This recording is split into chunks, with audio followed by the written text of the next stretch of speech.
Hello बच्चों, आप सभी को जय श्री श्याम, जय श्री कृष्णा। आई होप अच्छे से प्रिपरेशन कर रहे होंगे।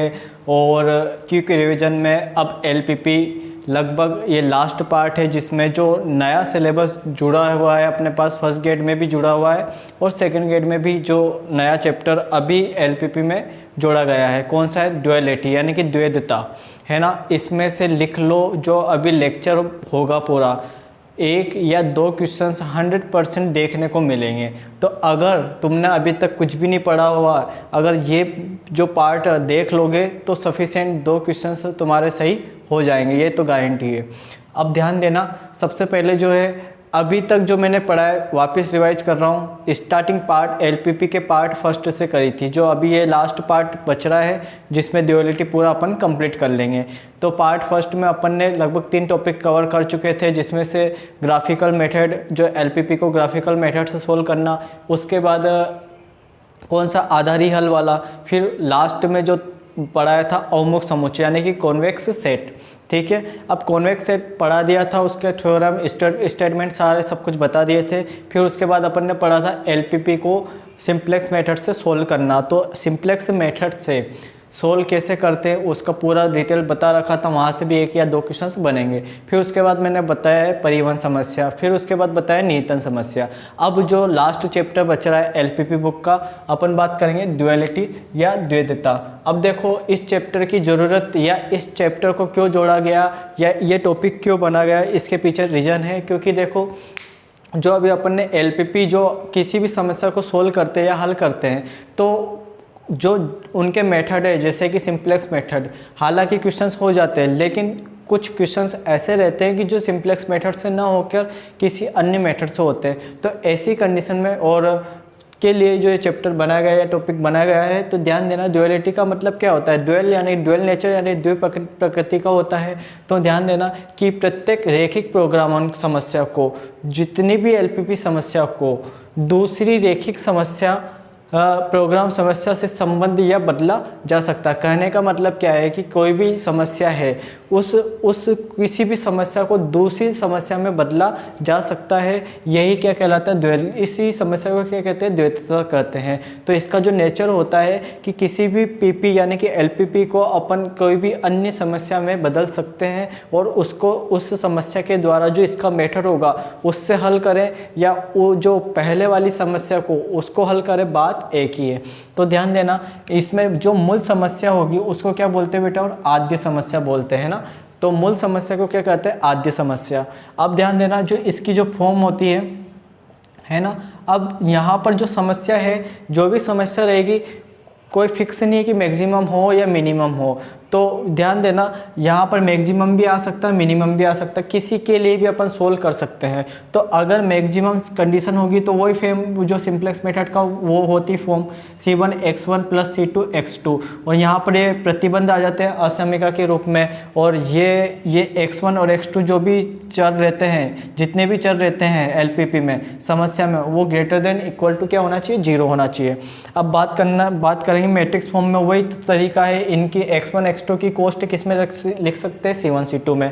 बाकी जो x1 और x2 जो जितने भी वेरिएबल उनको किस में लिख देंगे? कॉलम वाइज में।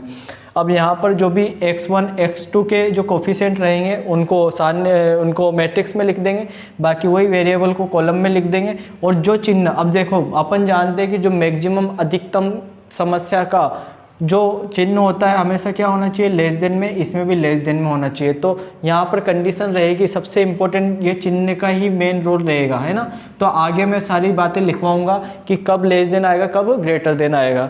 और यहाँ पर वही लेस देन का चिन्ह लगा दें। यहाँ पर ये B1 B2 अपन ने लिख दिए। पहले मैंने बता रखा था, इनको तो कोष्ट बोलते हैं, मूल्य सदिश बोलते हैं। ये जो मैट्रिक्स होती है इसको बोलते हैं सक्रियता सदिश या सक्रियता मैट्रिक्स यानी कि एक्टिविटी वेक्टर। और जो ये लास्ट में होता है लेस देन या ग्रेटर देन के बाद वाला पार्ट में, इसको बोलते हैं आवश्यकता सदिश या रिक्वायरमेंट वेक्टर। और इसको नॉर्मली वही सिंपल फॉर्म में लिखो तो मैक्सिमम Z = CX और AX is less than and equal to B, और जहाँ पर X क्या होगा? Is greater than and equal to 0। तो अभी तो मैंने बस बेसिक समझाया कि ड्युअलिटी कहाँ पर यूज होती है और किस प्रकार अपन काम करते हैं। और और किसी भी समस्या को अपन अन्य समस्या में परिवर्तित करके उस समस्या का हल निकाल सकते हैं आसानी से। तो ड्यूअलिटी यहाँ काम आता है। और मैंने मैट्रिक्स फॉर्म में कैसे लिखते हैं अपन ने, मैंने अभी सब डिस्कस कर लिया। अब इसके आगे जो आने वाली बातें वो सारी इंपॉर्टेंट है कि किसी भी समस्या को ड्यूअल नेचर में कैसे बदलना, उसके कुछ नियम है, आगे मैं डिस्कस करूँगा।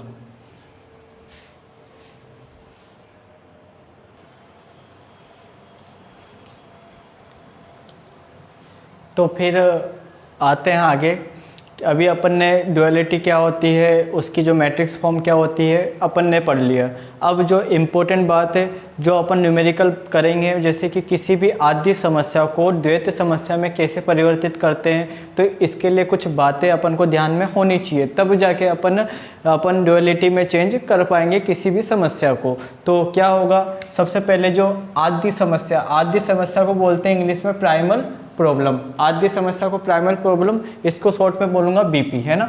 और द्वैत समस्या को ड्यूअल प्रॉब्लम, जिसको शॉर्ट में बोलेंगे डीपी, है ना। फेसबुक वाली डीपी नहीं है ना। तो आद्य समस्या पीपी का मानक रूप, है ना। क्या होता है, सबसे पहले जो इम्पोर्टेंट बातें हैं ये अपन को ध्यान में होगी तो आराम से अपन कर देंगे। जो किसी भी समस्या का जो मानक रूप होगा, किस रूप, अगर उस रूप में होगा तभी अपन ड्यूअल नेचर में चेंज कर पाएंगे।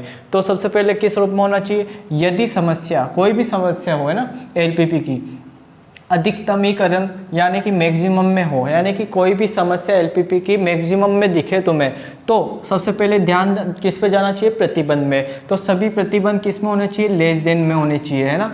तो अगर समस्या क्या बोले मैक्सिमम में है तो जितने भी प्रतिबंध होंगे वो लेस देन एंड इक्वल में होने चाहिए। अगर कोई भी प्रतिबंध ग्रेटर देन में होगा तो उसको लेस देन में अपन को बदलना पड़ता है। तो ध्यान देना। आगे अगर दूसरी समस्या अगर सपोज करो न्यूनतम, क्योंकि किसी भी मैक्सिमम हो या मिनिमम हो, दोनों के लिए अपन सिद्ध कर सकते हैं ना।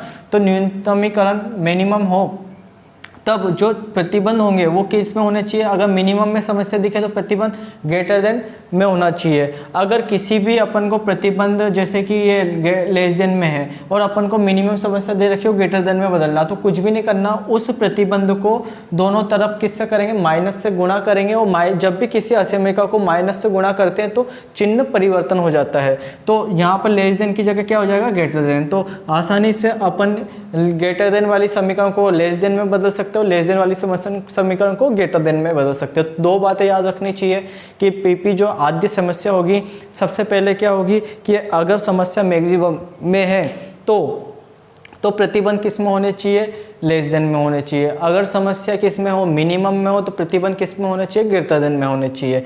अब बात करते हैं कि अगर समस्या, जो भी समस्या में प्रतिबंध अगर समीकरण में हो तो क्या करेंगे, तो वापिस अगर समीकरण में होगा तो वही ग्रेटर देन, अगर मैक्सिमम होगा तो लेस देन वाले बनाएंगे और न्यूनतम होगा तो ग्रेटर देन।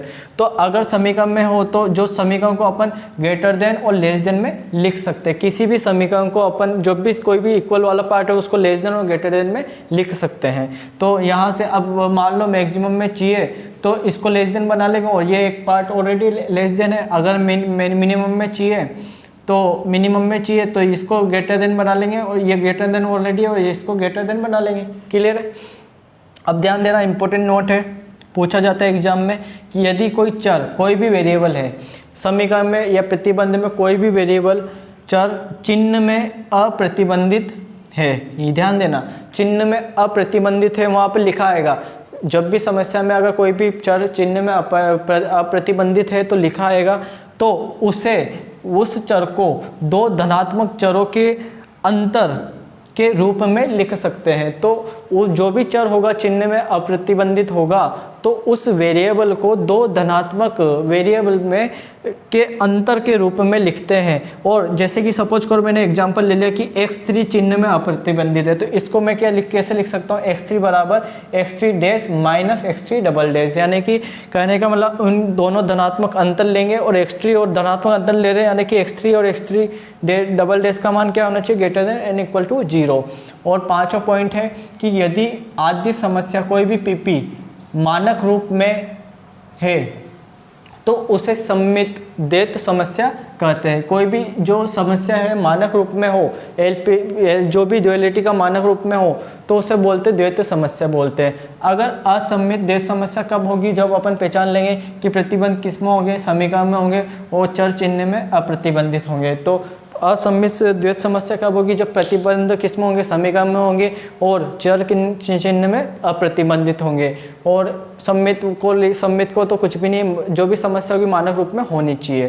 तो मैंने नोट में बहुत कुछ इंपॉर्टेंट बातें लिखा दी है और अब मैं बताऊंगा कि किसी भी समस्या को, किसी भी आद्य समस्या को द्वैत समस्या में कैसे चेंज करते हैं, किसी भी पीपी को डीपी कैसे बनाते हैं, मैं अभी इसके बाद समझाऊंगा। बाकी इसको नोट डाउन कर लो।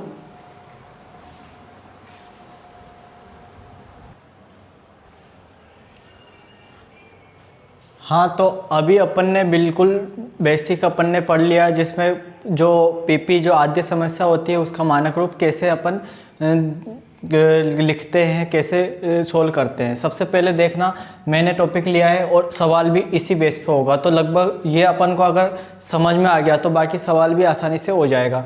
तो ध्यान देना, आद्य समस्या को द्वैत समस्या में बदलना। तो किसी भी आद्य समस्या को द्वैत समस्या में बदलना कैसे बदलते हैं? तो आद्य समस्या की जो कंडीशन है वो याद होनी चाहिए, तो अपने आप अपन द्वैत समस्या में बदल सकते हैं। तो क्या होगा, ये तो मैंने लिखा आद्य समस्या यानी कि पीपी यानी कि प्राइमल प्रॉब्लम, और ये लिखा मैंने डीपी यानी कि ड्यूअल प्रॉब्लम।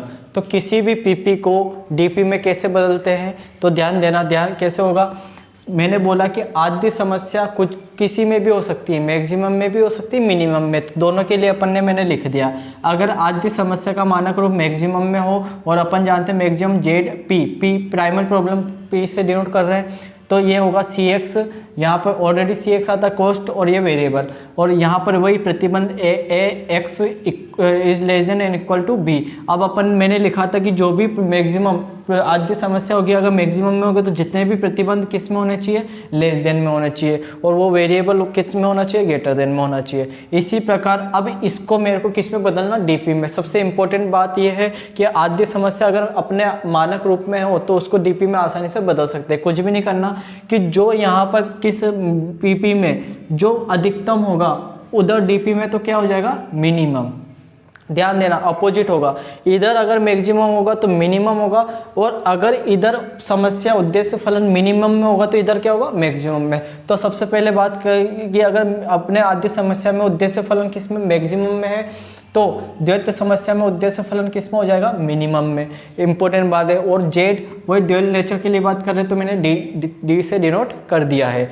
अब ध्यान देना, यहाँ पर कुछ भी नहीं करना, यहाँ पर जो सी के स्थान पर क्या आ जाएगा, जो आवश्यकता सदिश है ना, बी रिक्वायरमेंट वेक्टर, बी का यहाँ पर क्या आ जाएगा, ट्रांसपोज। तो बी का बस आपस में चेंज कर लेंगे ये दोनों। ड्यूअल नेचर में अगर किसी भी पीपी को ड्यूअल नेचर में बदलना है तो ये जो दोनों है सी और बी आपस में इंटरचेंज हो जाएंगे और क्या हो जाएंगे, ट्रांसपोज हो जाएंगे। तो सी की जगह आ जाएगा बी का ट्रांसपोज, और बी की जगह क्या आ जाएगा, सी का ट्रांसपोज। बिल्कुल आसानी से शॉर्ट ट्रिक से अपन कर सकते हैं। फिर वही ए मैट्रिक्स होगी, तो इसको कुछ भी नहीं करना, इस मैट्रिक्स का ट्रांसपोज करके लिखना है, और बाकी एक्स वेरिएबल के जगह अपन क्या, कौन सा वेरिएबल ले लेंगे, डब्ल्यू वेरिएबल, और यहाँ पर भी एक्स वेरिएबल की जगह क्या ले लेंगे, डब्ल्यू वेरिएबल, और वही एक्स ग्रेटर देन 0, तो यहाँ पर भी डब्ल्यू ग्रेटर देन 0।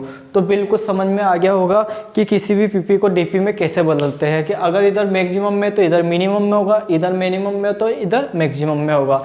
और वही कंडीशन है कि चिन्ह अगर प्रतिबंध के जो चिन्ह होंगे मैक्सिमम में हो तो लेस देन आएगा। अब देखो यहाँ पे मिनिमम में बदल दिया तो प्रतिबंध के चिन्ह किस में आएंगे, ग्रेटर देन में आएंगे, है ना।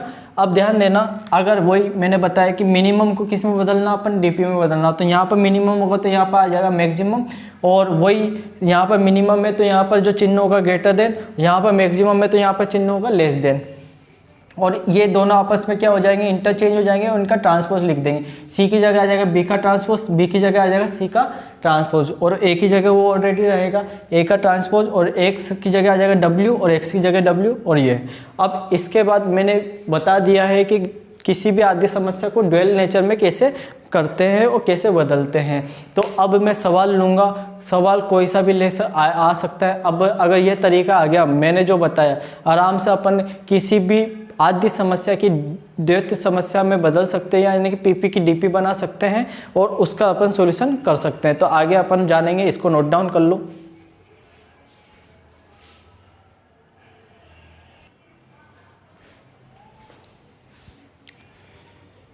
तो अभी अपन ने जो किसी भी आद्य समस्या को द्वैत समस्या में जो मानक स्टैंडर्ड फॉर्म में कैसे चेंज करते हैं, तो अब ध्यान देना, सवाल आता है कि कोई भी अपन को समस्या दे देगा, उसको अपन को ड्यूअल नेचर में बदलना है। वहाँ पर सॉल्यूशन नहीं पूछेगा, इसका हल नहीं पूछेगा, वहाँ पर पूछ लेगा कि इस आद्य समस्या की द्वैत समस्या क्या होगी। तो ध्यान देना, इम्पोर्टेंट सवाल है। सबसे पहले ये सवाल दे रखा है, जो सवाल दे रखा है, अब मैंने आद्य समस्या जो होगी उसको अपन को सबसे पहले उसको आद्य समस्या के रूप में लिखना होगा, तभी जाके उसको डीपी में बदल पाएंगे।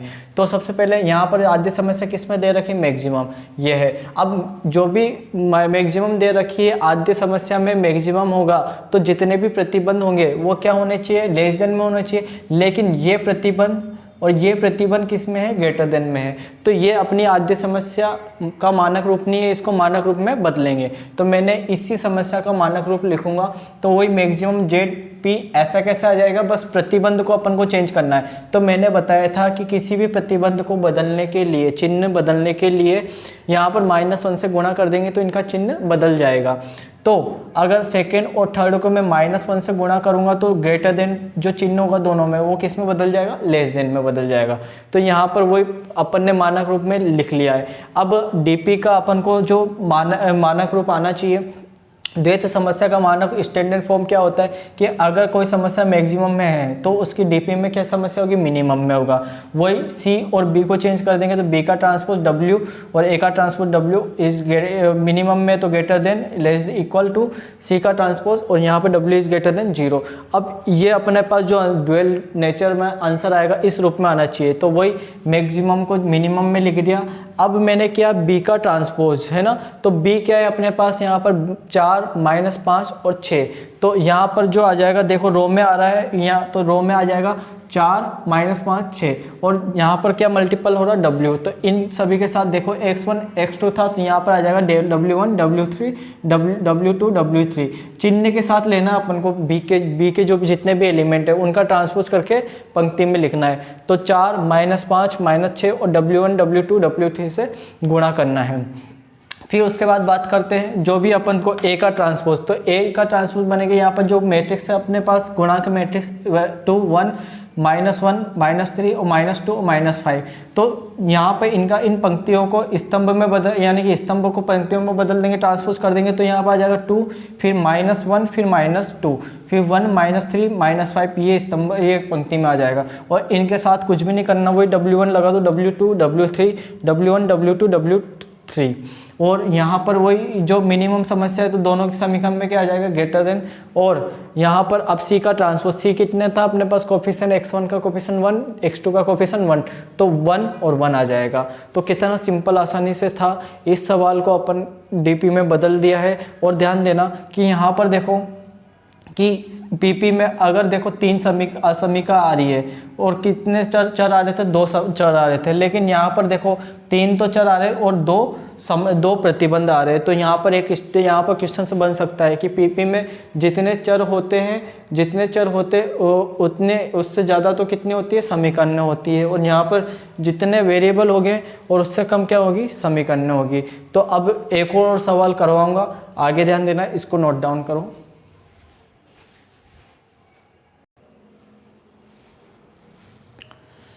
हाँ, तो अभी अपन ने अभी जो क्वेश्चंस किया है उसमें किसी भी समस्या की अपन ने द्वैत समस्या बनाना सीखा है। वापस से मैं दूसरा क्वेश्चंस लाया हूँ ताकि और अच्छे से क्लियर हो जाए और यहाँ से क्वेश्चंस बनेगा, ध्यान देना, इसलिए मैं इसको इतना डीपली जा रहा हूँ। तो सबसे पहले दूसरा क्वेश्चंस दे रखा है, समस्या दे रखी है। अब किस में दे रखी है, मिनिमम में दे रखी है। और कितने प्रतिबंध दे रखे हैं, 3 प्रतिबंध दे रखे हैं। अब यहाँ पर ध्यान देना, जो मिनिमम में है तो मानक रूप में है क्या, नहीं है ऑलरेडी, तो मानक रूप में चेंज करेंगे। तो इसको मैं मानक रूप में बनाएंगे। तो मिनिमम है, तो मिनिमम होंगे तो जितने भी प्रतिबंध होने चाहिए वो क्या होने चाहिए, ग्रेटर देन में। तो ये भी लेस देन में, ये भी लेस देन में, तो ये भी अपने पास इसको ग्रेटर देन में बदलेंगे, लेकिन ये समीकरण में है तो इसको ग्रेटर देन में बदलेंगे। तो अपन जानते हैं कि जो भी कोई भी समीकरण होती है वो लेस देन में भी होती है और ग्रेटर देन में भी होती है। तो यहाँ पर मैं बदलूंगा तो ध्यान देना, और यहाँ पर क्या बोल रखा है कि x1 और x2 तो ग्रेटर देन 0 है, लेकिन उसने क्वेश्चन में बोल दिया कि x3 चिन्ह में अप्रतिबंधित है, वो बोलेगा।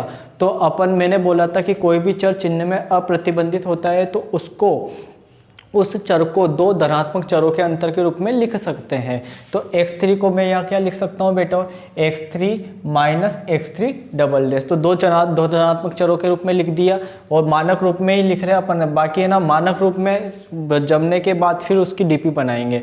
अब ध्यान देना, यहाँ पर किसी भी समीकरण को बदलने के लिए वो लेस देन में भी होगी और ग्रेटर देन में। तो सबसे पहले ग्रेटर देन वाली मैंने लिख दी, ग्रेटर देन वाली ऐसी की ऐसी आ जाएगी और बाकी कोई चिन्ह चेंज नहीं होगा, और x3 की जगह क्या आ जाएगा, x3 minus x3 double dash, तो 4 को मल्टीपल कर देंगे तो एक समीकरण ये आ जाएगी। अब इसी समीकरण को किस में लिखूंगा मैं, लेस देन में, लेकिन अपन को क्या चाहिए, मिनिमम फंक्शन उद्देश्य फलन है तो ग्रेटर देन में चाहिए, तो उस लेस देन वाली समीकरण को किससे गुणा कर दूंगा, माइनस से। तो माइनस से गुणा करूंगा तो अपने पास जो चेंज ये समीकरण आ जाएगी पूरी, और यहाँ पर ग्रेटर देन और यहाँ पर 5 की जगह आ जाएगा -5, है ना। अब ध्यान देना, पहला काम हो गया, पहले से अपन ने दो समीकरणें बना ली। अब इसको, इस लेस देन वाली चिन्ह को ग्रेटर देन में बदलने के लिए दोनों को माइनस से गुणा कर दूंगा। तो ये मैंने दोनों समीकरणों को, ये पहली और ये दूसरी, दोनों समीकरणों को किससे गुणा कर दिया, माइनस से। तो ये लेस देन का चिन्ह किस में बदल जाएगा, ग्रेटर देन में, और बाकी जहाँ भी x3 है वहाँ पर रख देंगे x3 minus x3 double dash. तो ये अपने पास जो भी अपने पास समस्या थी उसको अपन ने आद्य समस्या में बदल लिया, परिवर्तित कर लिया। अब इसकी डीपी बनाएंगे। तो डीपी मैंने शॉर्ट फॉर्म में लिखी, क्या होती है, मिनिमम में बदलना है तो मैक्सिमम आएगा डीपी में, और वही सी ऑफ बी का ट्रांसपोज डब्ल्यू, ए का ट्रांसपोज डब्ल्यू, इसलिए मैक्सिमम है तो लेस देन वाली इक्वेशन आएगी, और सी का ट्रांसपोज डब्ल्यू। अब इस रूप में अपन को जमाना है तो कुछ भी नहीं करना है। सबसे पहले यहाँ पर तो क्या आएगा, जो बी का ट्रांसपोज है, तो जो 5 -5 -3 और -5 इनका ट्रांसपोज लेंगे तो यहाँ पर पंक्ति में आ जाएगा 5 -5 -3 -5। देखो ये जितने भी स्तंभ पंक्ति में आ गए। अब देखो यहाँ पर अपने पास मैं ले लूँगा W1 dash W1 double dash, फिर W2 W3, या फिर W1 W2 W3 W4 भी ले सकते हो, कोई दिक्कत नहीं। अब इसका रीजन भी मैं बताऊंगा क्यों लिया अपन ने W1 डैश और W1 डबल डैश। अब ध्यान देना, उसके बाद अपन बात करेंगे यहाँ पर कि जो सक्रियता जो हो गए अपने पास एक्टिविटी वेक्टर, जो सक्रियता वेक्टर हो गए उनके कोफिशिएंट है स्तंभ में जितने भी, उनको किस में लिख देंगे, पंक्ति में। तो यहाँ पर स्तंभ में आ रहा 1 -1 -2 और 0, तो 1 -1 -2 0, इधर आ रहा -3 3 -2 -2 -3 3 2 -2, इधर 4 -4 0 1 4 -4 0 1, इधर आ रहा -4 4 0 और -1 -4 4 0 -1। क्लियर है। और बाकी सबको मल्टीपल कर देंगे, W1 dash W1 double dash और W2 W3, और यहाँ पर क्या आ जाएगा बेटा, और चिन्ह वही मिनिमम मैक्सिमम है तो लेस देन लग जाएगा, और यहाँ पे x1 x2 x3 और x3 डबल डैश के कोफिशिएंट जो भी होंगे यहाँ पर आ जाएंगे 1 1 -1। देखो 1 1 1 -1, तो डायरेक्ट डीपी बन चुकी है। अब इसको मैं अन्य रूप में भी लिख सकता हूँ, W1 यहाँ पर 5 कॉमन लूँगा तो W1 डैश और W1 डबल डैश, तो मैंने इसको एक नाम दे दूंगा क्या, W1। जहाँ भी W1 minus W dash double dash होगा वहाँ पर लिख दूंगा मैं W1। तो ये इस फॉर्म की अपने पास इक्वेशन बन जाएगी। और देखो अब जो कितने समीकरण बननी है अपने पास, 4 समीकरण। 4 समीकरण में लास्ट वाली समीकरण देखना ध्यान से, दोनों सेम है, लेकिन यहाँ पर लेस देन आ रहा है, यहाँ पर भी लेस देन आ रहा है, और देखो बस चिन्ह का डिफरेंट है, यानी कि एक लेस देन में भी है और ये कौन सी होगी, ग्रेटर देन में होगी। तो ये जो इन दोनों समीकरणों को मिला के किस में लिख सकता हूँ, इक्वल में, यानी कि समीकरण में लिख सकता हूँ। और यहाँ पर अब ध्यान देना, जो अगर मैंने इसको समीकरण में लिखा है और यहाँ पर क्या आ रहा है आगे W1, तो W1 चिन्ह में अप्रतिबंधित, क्योंकि W1 माना अपन ने W1 dash W1 double dash, तो W1 तो चिन्ह में अप्रतिबंधित होगा। और यहाँ पर कौन अप्रतिबंधित था, X3 चिन्ह में अप्रतिबंधित है। तो मैंने यहाँ से इस सवाल से निष्कर्ष ये निकाला है, ध्यान देना, कि यदि पहला प्रतिबंध जो है समीकरण में है, तो यदि किसी आद्य समस्या में पहला प्रतिबंध समीकरण में है तो पहला चर चिन्ह में अप्रतिबंधित होगा। तो यानी कि कोई भी अगर प्रतिबंध समीकरण में है तो उस समीकरण वाला चर को क्या होगा, चिन्ह में अप्रतिबंधित होगा। तो यहाँ पर पहला प्रतिबंध कौन सा समीकरण में, तो यहाँ पर जो डीपी बनी है, देखो पहला जो चर आया वो क्या आया, चिन्ह में अप्रतिबंधित आया। अगर सपोज करो तीसरा चर चिन्ह में अप्रतिबंधित होता, यहाँ पर देखो तीसरा चर दे रखा चिन्ह में अप्रतिबंधित है, तो तीसरा प्रतिबंध किस में आएगा, समीकरण में आएगा। तो देखो जो अपने पास चिन्ह में प्रतिबंधित क्या दे रखा, तीसरा चर, तो यहाँ पर कौन सी समीकरण चिन्ह में कौन सा प्रतिबंध समीकरण में आ रहा, तो देखो लास्ट वाला जो है कि तीसरा समीकरण, ये तीसरा, पहला दूसरा तीसरा प्रतिबंध समीकरण में आ रहा। तो इम्पोर्टेंट बात रिजल्ट निकलता है यहाँ से, डीपी तो आसानी से बदल लेंगे, लेकिन ये बात पूछता है कि अगर पहला प्रतिबंध समीकरण में होगा तो यहाँ पर पहला डीपी में जो होगा पहला चर जो होगा चिन्ह में अप्रतिबंधित होगा। लेकिन अगर यहाँ पर तीसरा चर चिन्ह में अप्रतिबंधित है तो यहाँ पर जो तीसरा प्रतिबंध होगा किस में होगा, समीकरण में होगा। इंपॉर्टेंट बात ध्यान देना। और किसी भी आद्य समस्या को अपन डायरेक्ट डीपी में बदल सकते हैं और सोल्व कर सकते हैं, और बिल्कुल मैंने शॉर्ट तरीके से बताया, इससे शॉर्ट कुछ भी नहीं है। डायरेक्ट बिल्कुल सिंप्लीफाई करके मैंने, लगभग एक पेज का सवाल था, बिल्कुल मैंने शॉर्ट टर्म से बिल्कुल आसानी से, बस रो और कॉलम का खेल है बाकी, और चिन्ह का खेल है बाकी, कुछ भी नहीं है। बाकी अब कुछ इंपॉर्टेंट बातें थ्योरम है, अभी अपन इसको नोट डाउन करके बाकी मैं थ्योरम एक्सप्लेन करूँगा, इसको अच्छे से कर लो और बाकी चैप्टर अपन कंप्लीट कर लेंगे आज।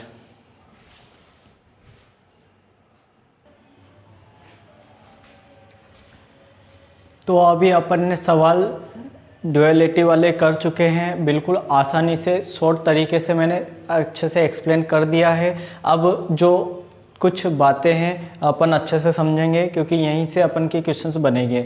तो ध्यान देना, आद्य समस्या व द्वितीय समस्या में संबंध, तो इधर तो मैंने लिखी है आद्य समस्या और इधर लिखेंगे द्वितीय समस्या, क्या संबंध होता है। तो जो प्रतिबंध, इधर जो आद्य समस्या में प्रतिबंध की संख्या, जितने प्रतिबंधों की संख्या होगी वहाँ पर डीपी में उतने ही क्या होगी, चरों की संख्या। तो जो समस्या पीपी में, यानी आद्य समस्या में जितने भी प्रतिबंध, जैसे 3 प्रतिबंध है, तो द्वैत समस्या में कितने चर आएंगे, 3 चर आएंगे। इसी प्रकार अगर चरों की संख्या है तो बराबर वहाँ पर डीपी में किसके बराबर होगी, प्रतिबंधों की संख्या। यानी कि अगर यहाँ पर चरों की संख्या कितनी है, 4 है, तो वहाँ पर प्रतिबंध कितने बनेंगे, डीपी में 4 प्रतिबंध, है ना। पहला कंप्लीट। दूसरा ध्यान देना, आइवा प्रतिबंध अगर समीकरण में है तो वही मैंने समझा चुका हूँ, एक्सप्लेन कर चुका हूँ सवाल में, कि यदि आइवा कोई सा भी प्रतिबंध समीकरण में है, यानी कि तीसरा समीकरण में है, तो वहाँ पर डीपी में तीसरा चर किस में होगा, अप्रतिबंधित में होगा। इसी प्रकार ये बोल रखा है कि आइवा चर यानी कि चिन्ह में अप्रतिबंधित है, तो आइवा प्रतिबंध किस में होगा, समीकरण में होगा। अब अगर किसी आद्य समस्या का परिमित इष्टतम हल है तो डीपी का भी क्या होगा, परिमित इष्टतम हल होगा। लेकिन अपरिबद्ध हल है तो डीपी में भी क्या होगा, अपरिबद्ध हल होगा। और इम्पोर्टेंट थ्योरम है, फर्स्ट गेट सेकंड गेट में आएगी 100%। आद्य समस्या की द्वितीय आद्य समस्या होती है, यानी कि किसी भी आद्य समस्या की अपन डीपी बनाते तो डीपी की वापस डीपी बनाते तो वही समस्या आद्य समस्या प्राप्त हो जाएगी। तो किसी भी आद्य समस्या की डीपी क्या होगी, वही आद्य समस्या प्राप्त होगी। अब कुछ 2-3 थ्योरम और है, आगे अपन डिस्कस करेंगे, बाकी इसको नोट डाउन कर लो।